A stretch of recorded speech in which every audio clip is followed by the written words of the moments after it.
Olá, pessoal. Eu me chamo Santiago Pontes, professor de filosofia da EP Guilherme Teles Gouveia. E nessa semana, excepcionalmente, nós estaremos assistindo aula gravada, certo? Vocês irão perceber que vai haver uma pequena diferença entre a imagem e a voz, porque eu estou gravando a voz do celular e a imagem está sendo pelo notebook, certo? Então vai haver aí esse pequeno delay, mas eu espero que não atrapalhe a compreensão de vocês. Eu estou fazendo isso essa semana justamente por conta da internet, que está de péssima qualidade, tá bom? Então, vou apresentar aqui o material para vocês, material que já foi enviado nos grupos de WhatsApp. E essa aula de hoje, ela vai servir tanto para os primeiros anos como para os terceiros. Nos primeiros anos, a gente está iniciando a caminhada agora, e os terceiros anos estão aí fazendo uma revisão de tudo aquilo que a gente já viu. Então, o que está sendo dado para o primeiro, normalmente, comumente, está sendo dado também para os terceiros na aula de aperfeiçoamento de estudo, ok? Só para relembrar um pouco do que a gente discutiu na aula passada, né? No nosso encontro anterior, a gente falou um pouco a respeito da etimologia, da origem, do significado da palavra filosofia. Nós vimos que a palavra filosofia é uma palavra grega, que é a junção de duas outras palavras, philos e sofia, que significa amor à sabedoria. Então, nesse sentido, o filósofo, ele é um indivíduo que é movido, levado à sabedoria de muitas formas. Na realidade, o filósofo, ele é um amante da sabedoria. Porém, é muito necessário que a gente reflita sobre o significado desse amor, porque discutimos na aula anterior que nós amamos de diversas formas. Então, como bons estudantes de filosofia, precisamos, ao tentar refletir sobre o seu próprio nome, percebam que disciplina diferente. Ao tentar refletir sobre o seu próprio nome, a gente tem que parar para pensar um pouco mais. E aí, quando a gente analisa na raiz histórica da palavra, a gente vai encontrar o termo eros. Então, esse amor que o filósofo ou a filósofa sentem pela sabedoria é um amor que nós classificamos como eros. E aí, se a gente traduzir a palavra eros para o português, a gente vai encontrar o termo desejo. Então, o filósofo, ele é alguém que ama, ele é alguém que deseja a sabedoria. Então, nesse sentido, o filósofo, ele não é um sábio, porque aquele que deseja a sabedoria, ele não tem sabedoria. Exatamente porque desejar é querer aquilo que eu ainda não tenho, é querer aquilo que eu ainda não possuo. Nesse sentido, o filósofo, ele não é um sábio, porque sábio é aquele que já possui toda a sabedoria. Mas a gente aprendeu que o filósofo é aquele que corre atrás da sabedoria. No entanto, os filósofos também não são ignorantes, não são pessoas ignorantes. Afinal de contas, eles têm um conhecimento a mais que os ignorantes. E que conhecimento a mais é esse que eles possuem? O conhecimento da própria limitação do saber. Os filósofos, eles sabem que eles não poderão saber de todas as coisas. Ou seja, a única coisa que os filósofos sabem é que eles são incapazes de saberem de tudo. E é exatamente isso que os torna um pouco mais elevados, um pouco mais sábios que os ignorantes. Então, o filósofo é aquele indivíduo que está situado no meio. entre os sábios e entre os ignorantes. Porque a única coisa que os filósofos sabem é que quanto mais eles aprendem, mais coisas eles têm para aprender. Então, podemos perceber que a filosofia é esse desejo ardente de conhecimento, é esse desejo ardente de sabedoria. Filósofo ou filósofa é aquele indivíduo que nunca cessa de buscar a sabedoria, mesmo sabendo que nunca a terá por inteiro. Então, isso foi mais ou menos, em resumo, o que a gente discutiu na aula passada. É muito importante que a gente perceba que a filosofia ela é essa inquietação, justamente porque a filosofia nasce da dúvida. Você não está filosofando quando você fala uma frase bonita, por exemplo. Né? Geralmente a gente vê isso muito em sala de aula. O colega está ali, aí fala alguma coisa que ele decorou, que ele viu na internet. Né? As pessoas boas devem amar seus inimigos. Aí um colega lá de trás olha assim, vixe, filosofou, mas como é que pode? Só que filosofar não é isso, pessoal, porque senão todo mundo era filósofo.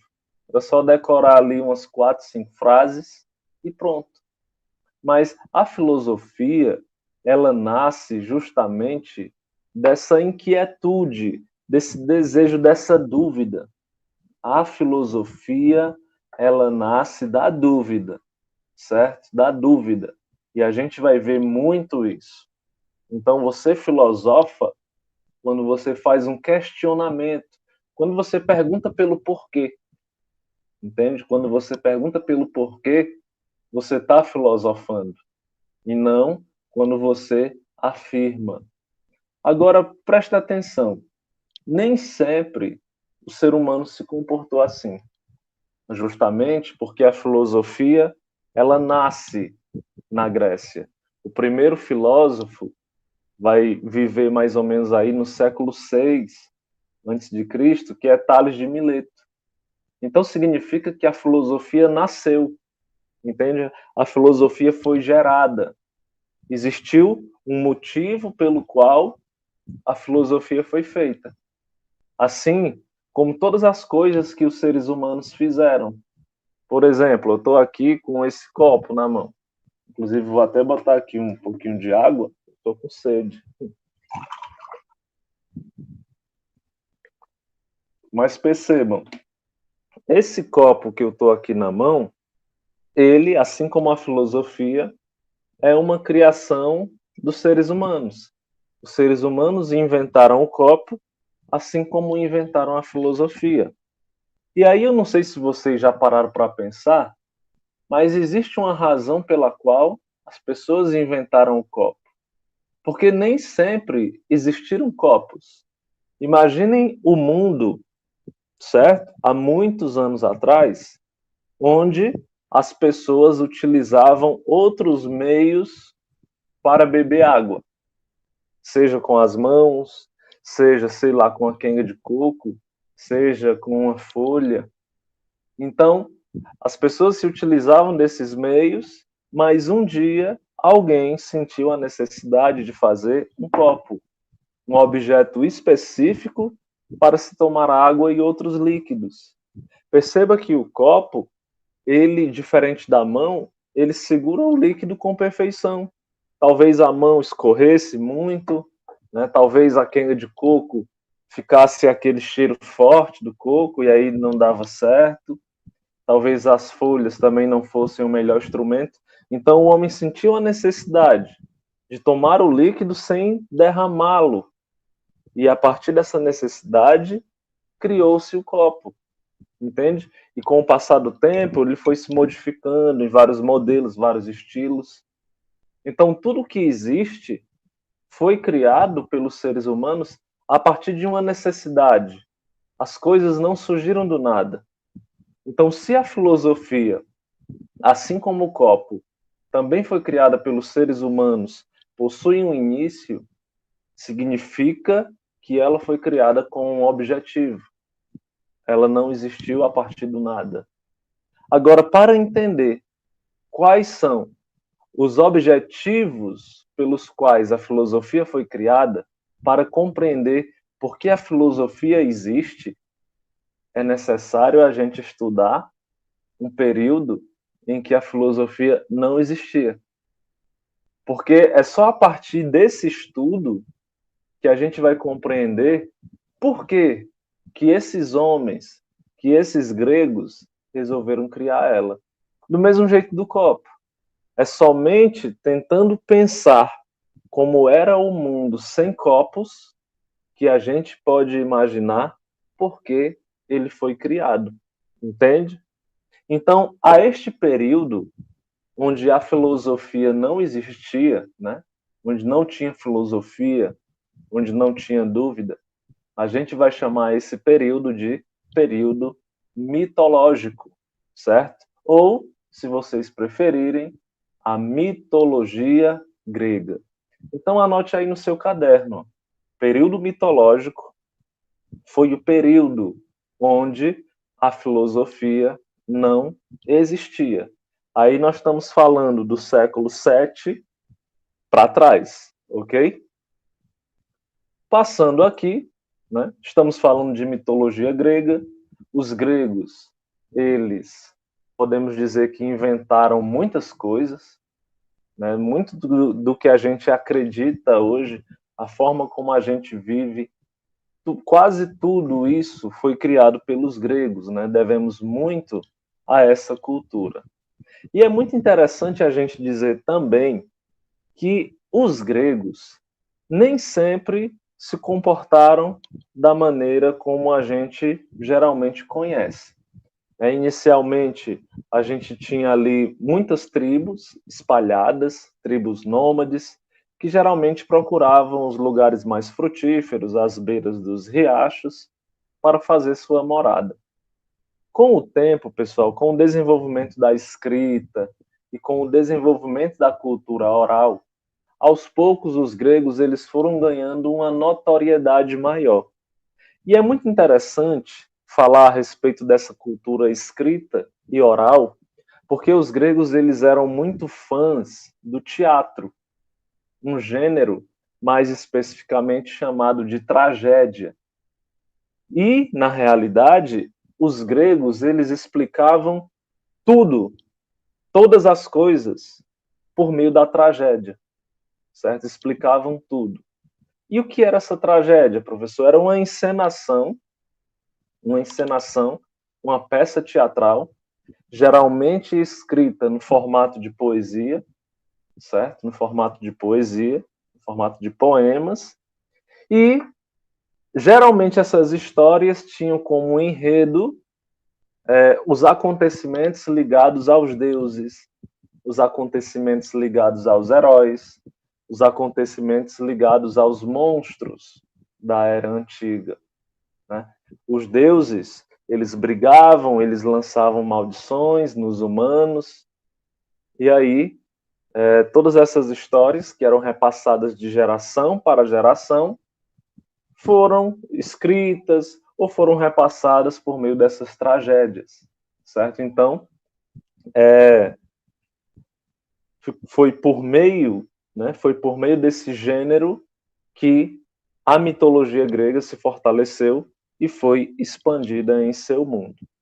Agora, uma observação muito importante, pessoal, é que essas histórias que a gente pode chamar de mitos, essas histórias, elas não eram simples histórias que as pessoas contavam, sei lá, para assustar as crianças, para fazer com que as crianças dormissem de noite.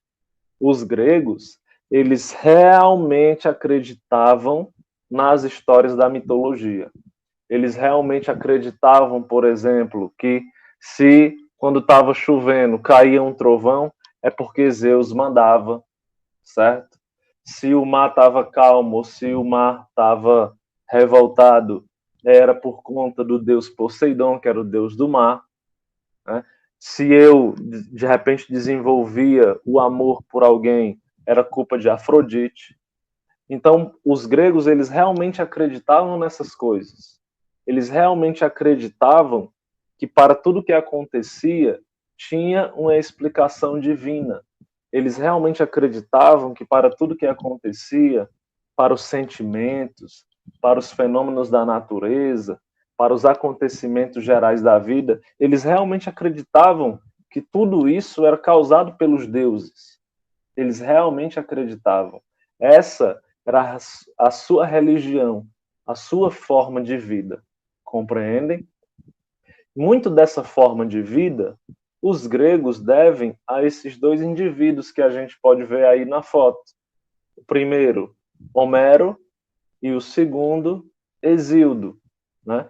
Homero e Hesíodo foram dois poetas da Grécia Antiga e foram os responsáveis por escrever, por reunir todas essas histórias referentes aos deuses, heróis e monstros, reunir em livros para que as pessoas pudessem repassar de uma maneira mais fiel, entende?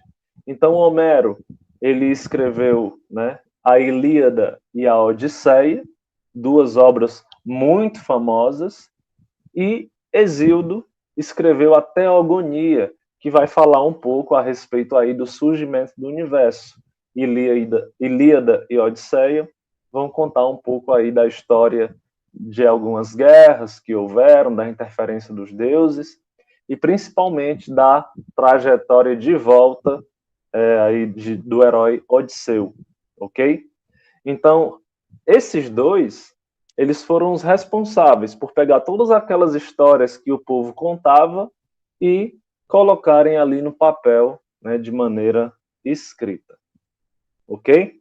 Então, esses mitos, pessoal, como eu já falei, eles eram não só historinhas, mas eram uma forma de religião, uma forma de cultura dos gregos. A palavra mito, certo? A palavra mito, que a gente costuma ouvir muito, principalmente associado a um significado de ser algo falso, associado ao significado de ser algo mentiroso, né? Até eu lembro que naquele programa Domingo Legal existia um quadro chamado Verdade ou Mito, como se os mitos fossem uma coisa falsa, uma coisa mentirosa, né? Na realidade, essa palavra mito, vocês podem anotar aí no caderno que com certeza é questão de prova. A palavra mito significa uma história de caráter simbólico que servia para explicar um fenômeno da natureza, um sentimento ou um acontecimento geral da vida, certo? A palavra mito significa uma história de caráter simbólico, certo? De caráter simbólico, que servia para explicar um fenômeno da natureza, um sentimento ou um acontecimento geral da vida, certo? Quais eram os conteúdos dos mitos? As histórias dos deuses. Professor, mas eu não acredito muito nisso não, sabe? De que tinham vários deuses, né? De que Zeus descia do Olimpo para se relacionar com mulheres e foi a partir disso que surgiram os heróis, os semideuses. Pois é, tudo isso, pessoal, é uma questão de fé. Se você me perguntar se eu acredito que Noé, sozinho, com a ajuda depois de gigantes que Deus enviou, que ele criou um barco enorme e que, antes de mandar uma tempestade, fez com que cada animal, um casal, de todas as espécies do mundo, entrasse nesse barco e ficassem lá de maneira pacífica. Imagina o leão, a leoa, junto com o elefante, junto com o casal de elefante, né, junto com o casal de zebra, junto com o casal de gato, cachorro, casal de barata. Todos entraram e ficaram pacificamente dentro desse barco durante 40 dias e 40 noites. Então, se você acredita nisso, tudo bem. Eu não sei se eu acredito muito. Então, por que não acreditar ou deixar que as pessoas acreditem no que elas quiserem, né? Então, no caso, a gente não pode menosprezar a mitologia e dizer que é tudo falso, que não aconteceu. Pelo contrário, nós temos que respeitar, porque durante muito tempo foi a forma das pessoas enxergarem o mundo. Então, na mitologia, a gente encontra alguns personagens, né? Os personagens principais são os deuses. Aí a gente vai ter vários, já citei aqui alguns, né? Zeus, Poseidon, Afrodite, a gente vai ter o Ares, a gente vai ter o Hades, a gente vai ter Apolo, Dionísio, Hermes, a gente vai ter vários deuses. A gente vai ter os heróis, né? Antes de falar um pouco dos heróis, né? Só voltando aqui um pouco aos deuses, porque os deuses gregos, eles tinham uma peculiaridade, né? Os deuses gregos, eles tanto amavam como odiavam. Eles tanto faziam o bem como faziam o mal. Não é como o Deus cristão, que a maioria das pessoas acredita que só faz o bem, que é justo, é misericordioso. A gente costuma dizer que os deuses gregos, eles possuíam características antropomórficas. Olha que palavra doida, né? Antropomórficas.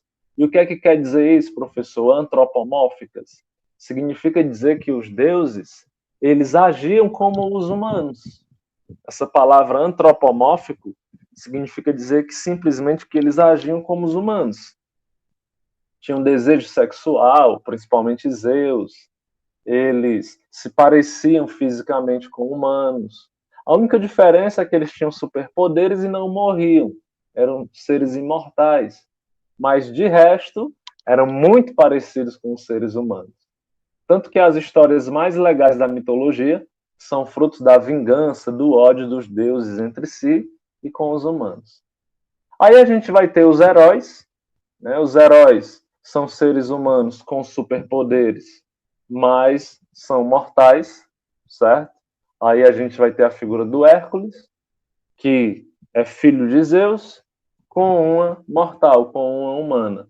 A gente vai ter muitos heróis nesse sentido. A gente vai ter um outro herói chamado Perseu, né? Enfim, os heróis são frutos desse relacionamento dos deuses com os humanos, que resulta no semideus. A gente vai ter aí os monstros também.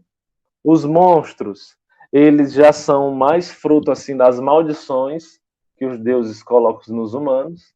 Geralmente os monstros, eles são metade humanos e metade animal. A gente lembra aí da figura do Minotauro, né?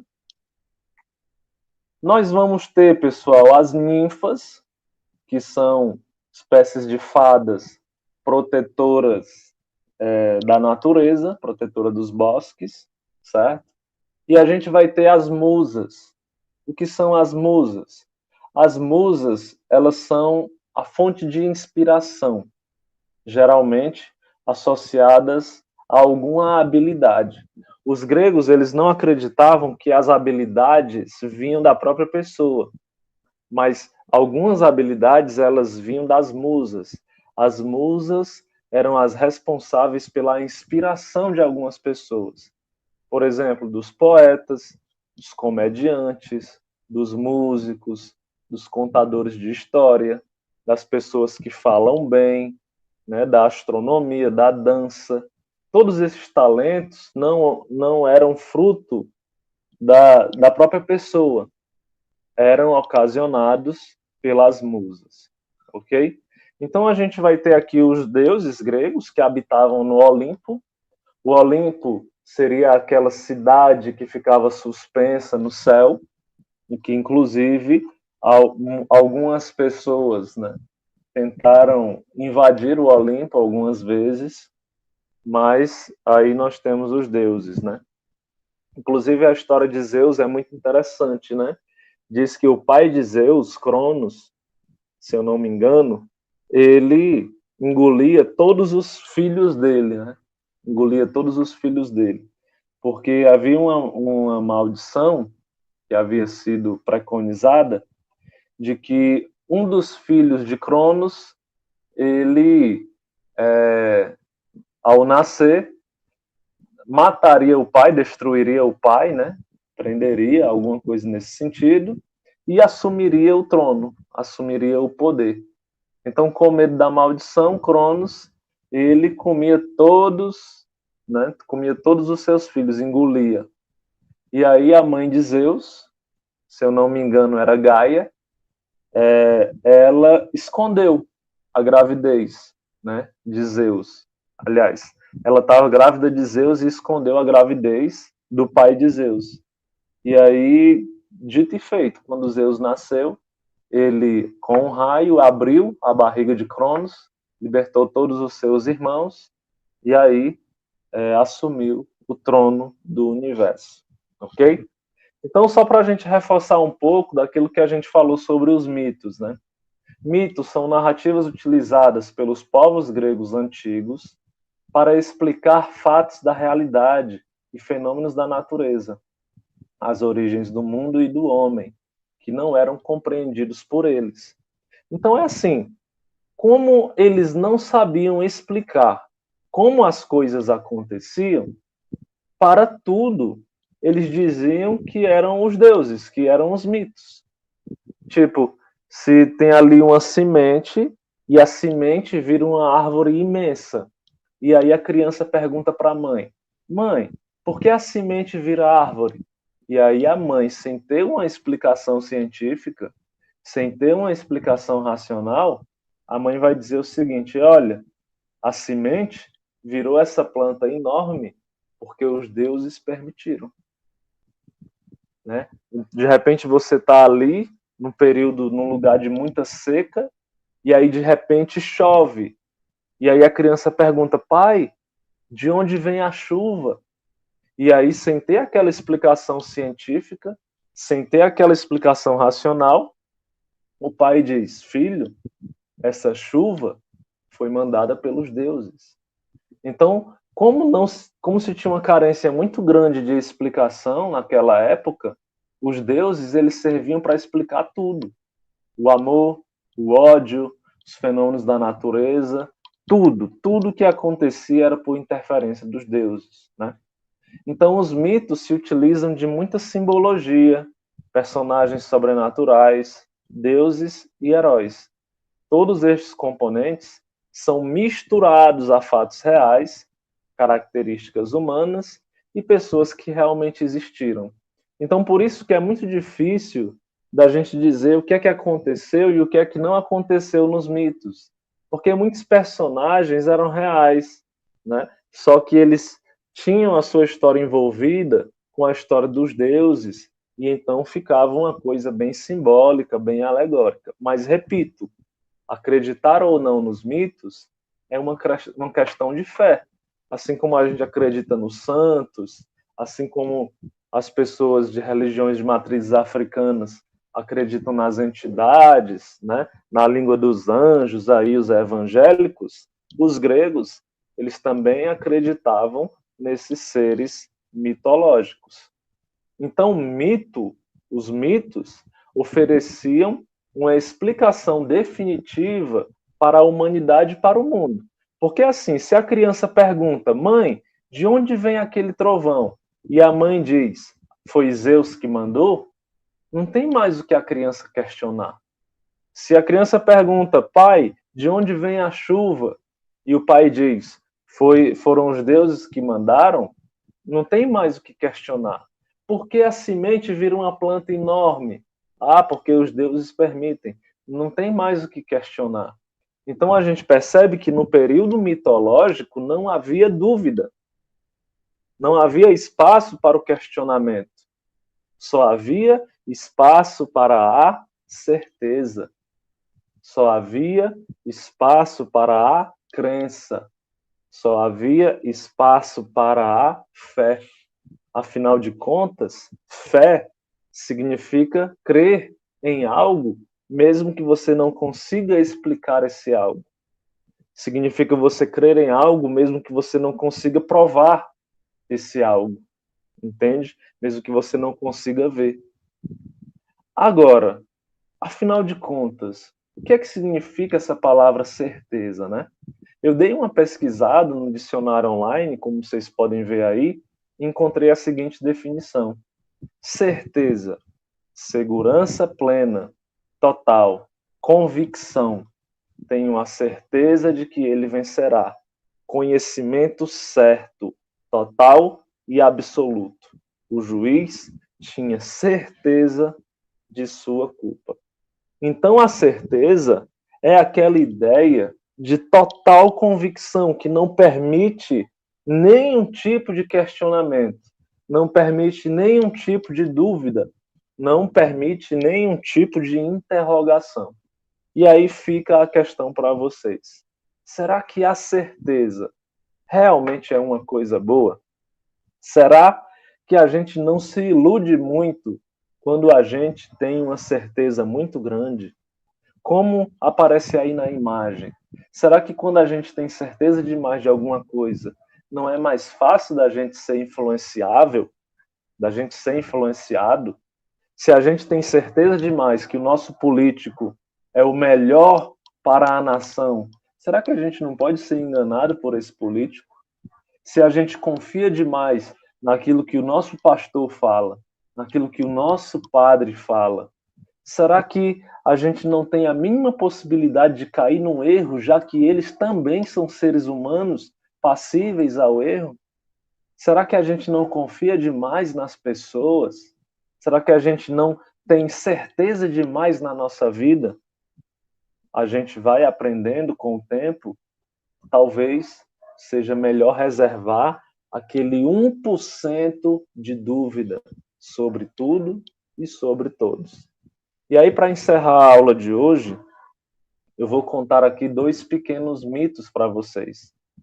O primeiro mito é o mito de Narciso. Não sei se vocês já ouviram falar. Narciso, ele era um indivíduo muito bonito. Sim, muito bonito, sabe? Sabe você juntando o professor Gilvan, o professor Benoaldo e o professor Jacinto? Ainda não dava a beleza do Narciso.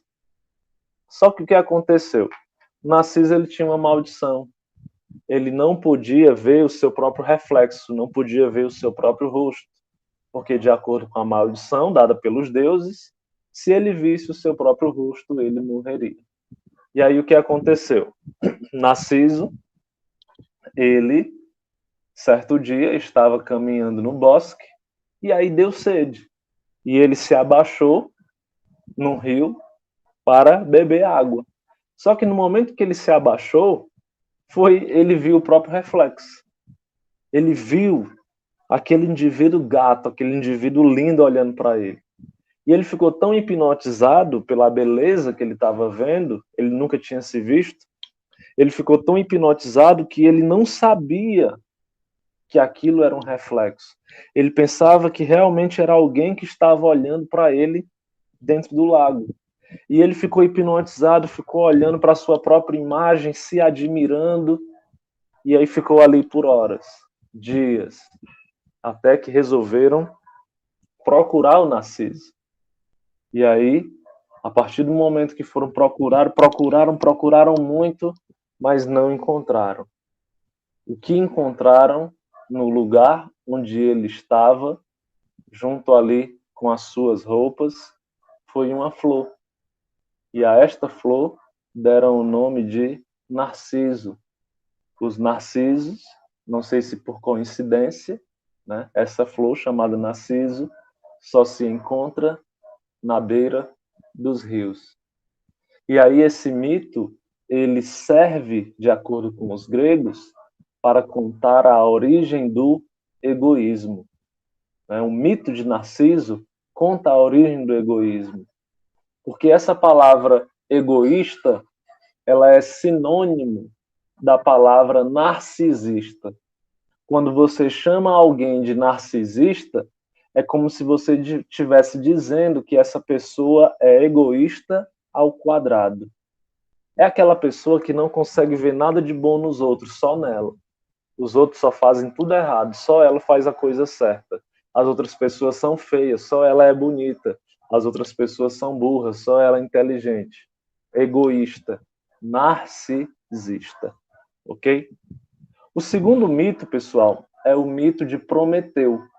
Eu não sei se vocês já ouviram falar. Em resumo, Prometeu e Epimeteu eram 2 irmãos. E para eles foi dado a missão dos deuses, né, de distribuir as características entre os seres vivos, entre os animais e os humanos. E aí eles começaram a distribuição, né? Deram asas para alguns, pelos para outros, garras para outros eles deram presas, e aí começaram a distribuir as características entre os animais. Só que no final eles perceberam que eles não tinham dado nada para os seres humanos, não tinha restado nada. Então o que foi que eles fizeram, né? Principalmente Prometeu. Ele pegou e roubou o fogo e deu para os seres humanos a inteligência de fazer o fogo. E aí os deuses descobriram, e Zeus, que não era nada bonzinho, né, deu castigo para ele. Qual era o castigo? O castigo era ficar no alto da montanha, no alto de uma montanha, e todo dia vinha um pássaro e comia o seu fígado. Só que o detalhe é que no momento que o pássaro saía, o fígado dele voltava ao normal.